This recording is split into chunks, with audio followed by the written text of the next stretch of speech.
Be me, Tiffany. I work in sales at a pretty decent company downtown. It's not a bad gig.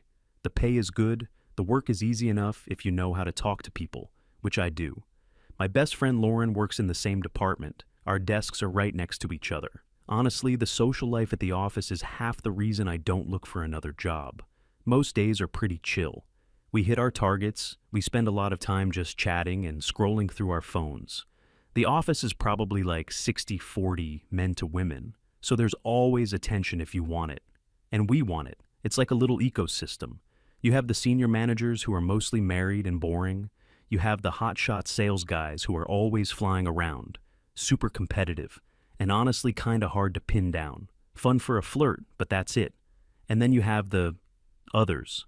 The reliable guys, the IT guys, the analysts, the logistics dudes. They're the background characters of the office? Nice enough, I guess. One of them is Tristan from Analytics. He's the definition of a nice guy. Not ugly, but not hot. Just there. Always has this slightly hopeful puppy dog look on his face whenever he talks to me or Lauren. He's tried to ask me out a few times over the last year. It's always kind of awkward. He'll hang around our desks, trying to join our conversation, laughing a little too hard at our jokes. We're polite, of course. We're not monsters. But it's painfully obvious he's not in our league. The story really starts on some random morning, maybe a Tuesday. Lauren and I are talking about this guy I met over the weekend. He was a DJ at this rooftop bar, super confident, a little arrogant, my type. He hadn't texted me back yet, and I was complaining about it. Lauren was telling me I should just ignore him, play the game, you know how it is. Suddenly, Tristan appears at our desks. He's holding 2 mugs of the crappy office coffee. He's got that nervous smile on his face. Morning, Tiffany, Lauren. Figured you two could use a jump start to the day. I don't even look up from my phone, where I'm rereading my last text to the DJ. Oh, Tristan, that is so sweet of you. But I only drink oat milk lattes from the grind downstairs. This stuff is like battery acid. Lauren kinda giggles next to me. Yeah, but thanks for the thought, T, she says, not even calling him by his full name. You could literally feel the air go out of him. His smile just deflated. Oh, right, no problem. Well, have a good morning. He shuffled back to his desk on the other side of the office, holding both mugs. Lauren waited until he was out of earshot. God, it's like watching a car crash in slow motion every single time. Doesn't he get the hint? I finally looked up from my phone. I know, right? It's almost sad, but what can you do? At least he's predictable. We laughed and went back to dissecting my dating life. That was the normal, that was the baseline.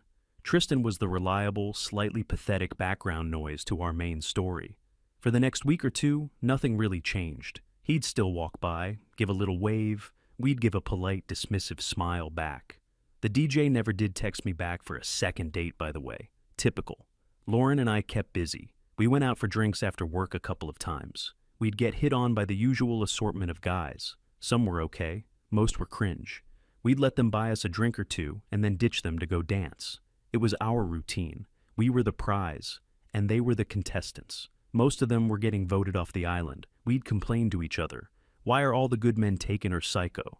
It was a fun complaint, though. It was a sign of our high standards. The first weird thing happened maybe a month after the coffee incident. Tristan walked past our desks in the morning and didn't even look at us. He had headphones in, was focused on his phone, and just walked straight to his desk. I remember pointing it out to Lauren. Tristan didn't do his morning pilgrimage to our desks today. Lauren shrugged. Maybe he finally got a clue. Or maybe he's just having a bad day. We didn't think much of it. In fact, it was kind of a relief. But then it happened the next day, and the day after that. No more awkward hovering. No more forced small talk. Just a quick nod if we made eye contact, and that was it. Around the same time, we noticed other small changes. There were a few other guys in the office like Tristan, quiet, kinda nerdy, always willing to help with a computer problem or stay late to finish a report. Wilson from marketing, Amari from logistics. The worker bees. They used to be part of the background audience too, always liking our social media posts, always ready with a compliment. That started to fade. One day I saw all 3 of them, Tristan, Wilson, and Amari, leaving the office together at lunchtime. They were in gym clothes. Where are they going? I asked Lauren. She craned her neck to look. I think they're going to that cheap gym down the street. Weird. It was weird. They were forming a little club or something. They'd come back an hour later, sweaty and talking about things we didn't understand. Stuff about macros and progressive overload. It was a different language, a boring language. Their whole vibe started to change. They seemed less available. They weren't orbiting us anymore. They were in their own orbit. The real turning point came a few weeks later. It was a Friday. Lauren and I were planning our night. We were trying to decide between two different clubs. I was getting up to go to the kitchen to make some tea when I walked past a group of them by the water cooler. It was Tristan and Wilson. They were talking quietly. I pretended I was looking for my mug so I could eavesdrop. Wilson was saying something like, "Dude, I almost caved and downloaded a dating app again last night. I was feeling lonely." I rolled my eyes internally. So pathetic. But Tristan's response surprised me. "Nah, man, stay strong. Stick to the plan. It's only been 2 months. Think of the progress." Wilson nodded. "You're right. I've already saved so much money not going on pointless dates, and I can actually bench my body weight now." Then Tristan said the phrase that I would later come to hate. "Exactly. Just stay in monk mode, focus on the goals, the rest is just noise." Monk mode? What the hell was monk mode? I grabbed my mug and walked back to my desk, trying not to look like I had been listening. "You are not going to believe what I just heard," I told Lauren. I recounted the whole conversation. She burst out laughing. "Monk mode? Are they serious? They've created a little boys' club because they can't get dates." I laughed too. It was hilarious. It's the most ridiculous thing I've ever heard. They're acting like giving up is some kind of achievement. We made fun of them for the rest of the afternoon. We called them the office monks. It was our little inside joke. But the joke started to feel less funny as time went on, because their monk mode was actually having a visible effect. Tristan started looking good. Not just, he lost a little weight, good. He was standing straighter. His cheap work shirt seemed to fit him better across the shoulders. He stopped looking at the ground when he walked. He made eye contact, not in a hopeful, needy way, but in a neutral, confident way. It was unnerving. The same was true for the others. Wilson got a better haircut. Amari started dressing better. They weren't trying to impress us. They seemed to be doing it for themselves, for each other. Their conversations were different now. I'd hear them talking about stocks, about a coding project one of them was working on, about planning a camping trip. They had a whole world that had nothing to do with us. My validation supply from the office started to dry up. It was like a tap being slowly turned off. I didn't realize how much I relied on that low-level hum of male attention until it was gone. The compliments on a new dress, the offers to get me coffee, the guys lingering around my desk just to be near me. It all just stopped. The hotshot sales guys were still around, but they were always busy or chasing after the new intern. They weren't reliable. The office monks had been the reliable ones. I decided I needed to test the waters, to see if I still had the old magic. One afternoon, I saw Tristan walking down the hallway alone. Perfect. I put on my best smile and walked toward him. "Tristan, hey, I feel like I haven't properly talked to you in ages." He stopped and pulled out an earbud. He was listening to a podcast or something. "Oh, hey Tiffany, yeah, it's been a busy quarter. How are you?" His tone was friendly, but it was just friendly, like how you'd talk to a random coworker you barely know. There was no spark of hope in his eyes. "I'm great, super busy too. Listen, Lauren and I are going to that new cocktail place on 5th Street tonight for happy hour. You should totally come with us. It'll be fun." I said it with a little flick of my hair. The old move, it always worked. He gave me a polite, small smile. "That's a nice offer, Tiffany, thanks, but I can't tonight." I waited for the excuse. "I have to do laundry. I have to feed my cat." Something lame. "I've got my boxing class at 6, and then I promised Wilson I'd help him change the brakes on his car. We're trying to learn how to do it ourselves." I was speechless for a second. Boxing? Car repairs? These were not Tristan activities. "Oh, okay, well, some other time maybe," I said, trying to keep my voice light. "Yeah, maybe. Have a good night." He put his earbud back in and walked away. I stood there in the middle of the hallway, completely stunned. He didn't just say no, he said no with a better offer. With a life. I walked back to my desk and told Lauren. She was just as shocked as I was. "He turned you down? To go fix a car? Is this a prank?" "I don't think so," I said, sinking into my chair. He was completely serious. We sat there in silence for a minute. The world felt a little bit tilted. That night, we went to the cocktail bar anyway. It was crowded and loud. We got a table and ordered our expensive drinks, and we waited. Usually, within 10 minutes, some guy would approach us, or at least send over a drink. Nothing. We watched as men at the bar talked in their own groups. They were laughing, watching the game on the TV, talking to the bartender. They weren't scanning the room. They weren't on the hunt. We sat there for an hour. Not a single guy approached us. We started to feel invisible. "What is wrong with this place?" Lauren finally said, stirring her drink aggressively. "Is it a full moon or something? The men in this city have gotten so weird." I looked around the room. I saw groups of women, just like us, sitting at tables, looking beautiful and bored. And I saw groups of men who seemed perfectly happy to be in their own company. It wasn't just the office monks. It was bigger than that. I started to feel a cold knot of dread in my stomach. This wasn't a phase. This was a shift. We tried to salvage the night. We started talking to each other loudly, laughing in an exaggerated way to draw attention. Nothing. I even tried the old trick of accidentally dropping my napkin near a table of guys. One of them picked it up, handed it to me with a quick, "Here you go," and immediately turned back to his friends. No follow-up, no, "Can I buy you a drink?" No witty line. It was like we were ghosts. We left the bar early, feeling dejected and confused. On the ride home, Lauren was ranting, "It's the internet. It's broken men's brains. They don't know how to talk to women in person anymore." I just stared out the window. I was thinking about Tristan. I was thinking about how he used to look at me, like I was the answer to a question he was afraid to ask, and how he looked at me in the hallway today, like I was just some person. It was worse than being rejected. It was being reclassified. I went from being a prize to being irrelevant. The next few weeks were more of the same. The office was quiet. The dating apps were a wasteland of low-effort profiles and guys looking for something casual. The confidence I used to carry around like a designer handbag started to feel cheap and worn. I started to notice things I never did before. I noticed how often I checked my phone for notifications that weren't coming. I noticed how much of my self-worth was tied to the constant, low-grade attention from men I didn't even respect.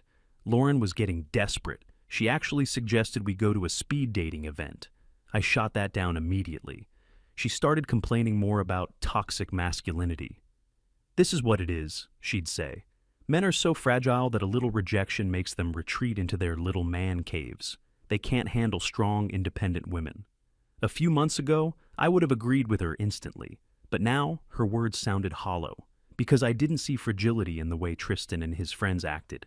I saw peace. They seemed calm, focused, unbothered.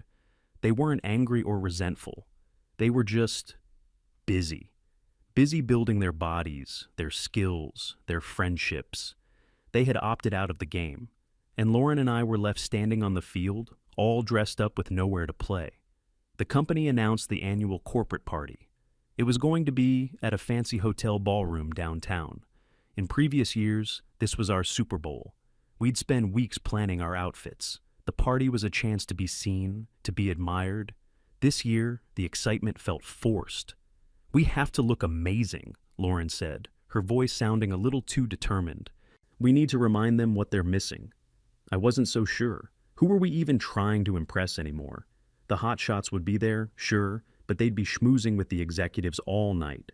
And the office monks. I had a feeling they wouldn't even care. Still, we went through the motions. We bought new dresses. We got our hair and nails done. We were going to make an entrance. We were going to reclaim our thrones. Walking into that ballroom, I felt a flicker of the old confidence. The lights were dim, the music was playing, people were holding champagne glasses. This was our territory. We walked in, heads held high, and scanned the room. And then I saw them. Tristan and his crew were standing in a corner near the bar. But they weren't drinking alcohol. They all had bottles of water. Tristan was wearing a simple, well-fitted suit, no tie. He looked incredible. He wasn't just not bad anymore. He was genuinely handsome. They weren't looking around the room. They weren't checking out the women. They were in a circle, talking intensely. The CEO walked over to them and clapped Tristan on the shoulder. They all laughed about something. My heart sank. Lauren saw them too. "Okay," she whispered to me. "This is it. Time for the charm offensive. She thought it was still a game we could win. I knew, deep down, that we had already lost. Lauren grabbed my hand and pulled me toward the bar, aiming for a path that would take us right past their circle. "Just act natural," she hissed, plastering a huge smile on her face. I felt like an actress in a play I hadn't rehearsed for. As we got closer, I could hear what they were talking about. It wasn't about women or parties. Amari was showing something on his phone, a chart or a graph. "The initial investment is small, but if we can get the prototype built by Q3, we could pitch it for the innovation grant," he was saying. The CEO, Mr. Davidson, nodded thoughtfully. "That's ambitious, Amari. I like it. Tristan, what are your thoughts on the material sourcing?" This was not the conversation I was expecting. Lauren, completely oblivious, sailed into their group like a battleship. Well, look who's hiding in the corner. Don't tell me you boys aren't drinking tonight." The conversation stopped. 6 pairs of eyes turned to us. For a moment, there was just silence. It was the most awkward I've ever felt. Mr. Davidson, ever the professional, just smiled politely. "Ladies, enjoying the party?" "We are now," Lauren said, directing a flirtatious smile at Tristan. I just wanted the floor to swallow me whole. Tristan looked at us. There was no anger in his eyes, no victory, not even annoyance. It was just polite recognition. The way you'd look at the mailman. "Hey, Lauren, Tiffany," he said, his voice even. We were just talking about a project. He made no move to include us. He didn't explain what the project was. He didn't introduce us to the CEO, even though we all knew him. We were an interruption, an irrelevance. I tried to salvage the situation. "Oh, sorry to interrupt business talk," I said, trying to sound breezy. "We were just grabbing a drink. Don't let us keep you." Lauren shot me a furious look. She wasn't ready to retreat. She stepped closer to Tristan, placing a hand on his arm, a move that used to make guys melt. "Oh, come on, Tristan. It's a party. Lighten up a little. One drink won't kill you." He looked down at her hand on his arm and then back up at her face. He didn't flinch or pull away. He just waited. After a beat of silence, she awkwardly removed her hand. He gave a small, non-committal smile. "I'm good with water, thanks. I'm driving a few of the guys home later." The finality in his tone was absolute. There was no room for argument. Mr. Davidson clapped his hands together. "Well, I'll leave you young innovators to it. Great ideas, gentlemen. Let's talk more next week." He gave them a nod, a brief glance at us, and walked away. The moment he was gone, the circle closed again, as if we were never there. They turned back to Amari's phone, resuming their conversation at a lower volume. We were left standing on the outside, completely and utterly dismissed. Lauren's face was a mask of disbelief and rage. She grabbed my arm and dragged me away, toward the other side of the ballroom. "What the hell was that?" she seethed once we were out of earshot. "That was them. That was the office monks," I said, my voice flat. "He completely blew me off, in front of the CEO. Who does he think he is?" I didn't have an answer. I was starting to think he knew exactly who he was. The problem was that we had no idea who we were anymore. The rest of the party was a blur. We tried to mingle. We talked to some of the sales guys, but they were distracted, always looking over our shoulders for someone more important to talk to. The atmosphere of the whole event felt different this year. Less of a meat market, more of a networking event. The men were talking to other men about work, about projects, about investments. The women were mostly talking to other women about how boring the party was. We left early. We didn't even say goodbye to anyone. In the Uber on the way home, Lauren was still fuming. "This is toxic masculinity. This is what it looks like. They get rejected a few times, so they form a little cult and pretend they're above it all. It's pathetic." I just stayed quiet. Was it pathetic? Or was it smart? They had taken all the energy they used to spend on chasing us, on trying to get our approval, and they had poured it into themselves. And it was working. They were getting promotions. They were getting healthier. They were building real friendships and real projects. What were we doing? We were spending our energy and money on dresses and makeup to get the attention of men who weren't even looking. The next week at work was hell. The story of Lauren's failed advance on Tristan had somehow gotten around the office. We were the butt of quiet jokes. People would look at us and then quickly look away, whispering to their coworkers. It was humiliating. For the first time, I felt like the office loser, Lauren reacted with anger. She became sharp and defensive with everyone. I reacted by withdrawing. I kept my head down, did my work, and went straight home. I started observing Tristan and his friends more closely, not with judgment, but with a kind of morbid curiosity. They had a routine. They'd come in, work hard, go to the gym at lunch, and leave on time. There was an efficiency to their lives that I almost envied. There was no drama, no guessing games, no waiting for a text. Their world seemed so simple, so clean. One afternoon, I was the last one to leave our section. I saw Tristan at his desk, packing up his bag. On an impulse, I walked over. I don't even know what I was planning to say. He looked up as I approached, a neutral expression on his face. "Hey," I said, my voice barely a whisper. "Hey, Tiffany, working late?" "No, just leaving now." An awkward silence hung between us. "Listen," I said, forcing the words out. "About the party. I wanted to apologize. We were out of line, interrupting you like that."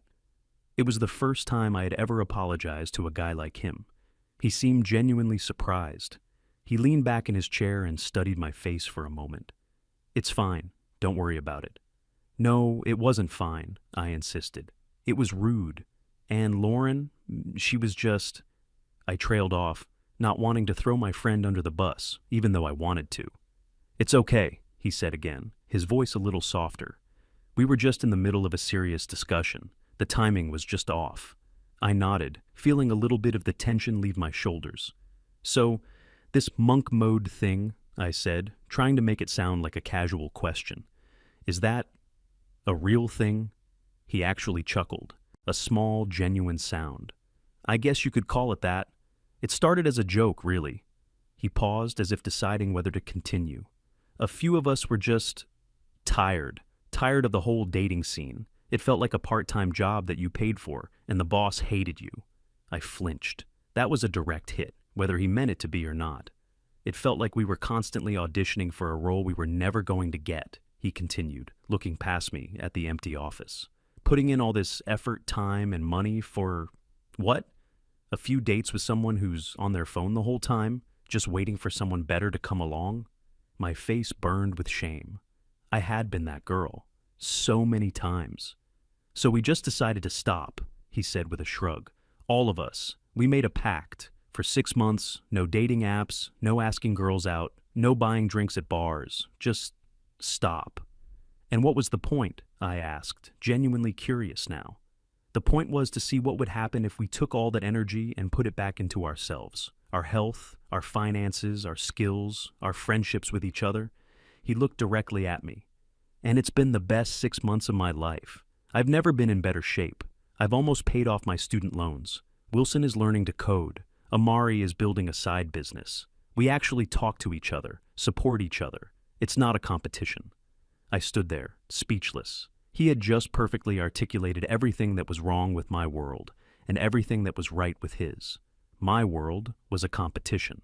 Who was prettier? Who had the hotter boyfriend? Who got the most likes? It was exhausting. His world was about collaboration, about building, about self-respect. "So, what happens after the 6 months are up?" I asked quietly. He smiled a little. It was a real smile this time. It reached his eyes. "I don't know. I honestly haven't thought about it. I'm not sure I want to go back to the way things were." He stood up and slung his backpack over his shoulder. "Anyway, I've got to go. Meeting the guys for dinner. You have a good night, Tiffany." "You too, Tristan," I said. I watched him walk out of the office. He didn't look back. I went back to my desk and sat there in the dark, empty room for a long time. Everything he said echoed in my head. A part-time job that you paid for, and the boss hated you. Auditioning for a role we were never going to get. I'm not sure I want to go back. That conversation changed everything for me. It was like a switch had been flipped. I couldn't unsee what I had seen. I started to pull away from Lauren. Her constant complaining about men started to sound pathetic to me. She was still fighting a war that was already over. The other side had just packed up and gone home. I stopped going out as much. The bars and clubs felt like sad, desperate places now. I deleted the dating apps from my phone. The endless swiping felt meaningless. I started focusing on myself. I know how cliché that sounds, but it was true. I started going to the gym in the mornings before work. I started cooking my own meals instead of ordering takeout every night. I enrolled in an online course for project management, something I had been putting off for years. I was terrible at it at first. I felt clumsy at the gym. My cooking was bland. The course material was hard, but I stuck with it because for the first time, I was doing something for me. Not for attention, not for validation from some guy, just for me. A few months went by, life was quiet, but it was a good quiet, a peaceful quiet. I didn't talk to Tristan much, beyond the usual office pleasantries. There was no need to. We were on our own paths, but for the first time, it felt like we were walking in the same direction. The story doesn't end with us getting together. That's not the point. This isn't a romance novel. The point is that the game completely changed. They didn't protest. They didn't get angry. They didn't write manifestos about how unfair everything was. They just quit. They walked off the field. And they left people like me and Lauren standing there, holding the ball, realizing that the stadium was empty. We had built our entire sense of self-worth on being wanted by men. And when they stopped wanting us, we discovered that we had nothing else. I'm rebuilding now, from the ground up. Lauren is still single. She's on 3 different dating apps and complains constantly about how there are no good men left. I see Tristan in the hallways sometimes. He always gives me a friendly nod, a nod of respect. It's a different kind of validation. It's not the desperate, needy attention I used to crave. It's better. It's real. Because I'm not a prize to be won anymore, and he's not a contestant trying to win me. We're just 2 people, working on ourselves, living our lives. And I think that's how it's supposed to be. They went monk mode, they shunned dating, and we were stunned when no one asked us out. But the most stunning part wasn't that they stopped asking, it was realizing that we were the ones who had lost.